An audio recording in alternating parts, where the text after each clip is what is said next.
So then is Bill Russell the greatest player of all time then?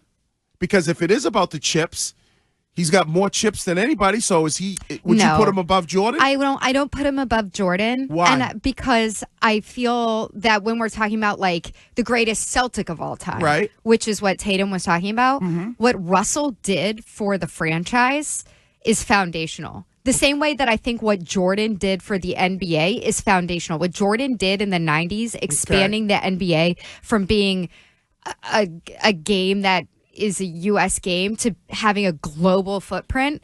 Like, I don't think it's just strictly about the stats, the box scores, who you were playing against. Were you playing against Wilt Chamberlain? Were you playing against Magic? Who was Jordan playing against? I think it's also what you do for either defining the franchise or defining the league. Like, I don't think Russell necessarily defined the league the way that Jordan did.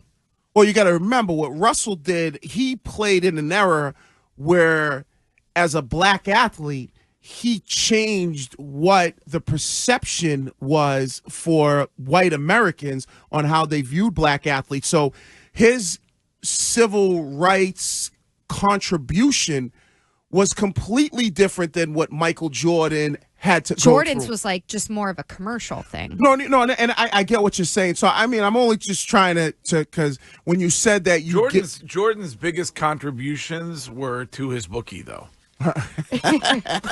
Well, I agree with Mego that Jordan globalized the game. Yes. So I guess so. You're leaning that way because of Jordan over Russell. And to be totally honest, like I don't want to like I understand like the scope of what Russell did for the NBA from the perspective of civil rights, modernizing for a black athlete in professional sports. Like he's unbelievable. With Jordan, it's also the guy that I grew up idolizing. Right. So from like just from a perspective of my heart, it's hard for me to like argue. Even if LeBron went off and actually won as many titles as Jordan, I'd still be like, well, it's still Jordan, you know? Right.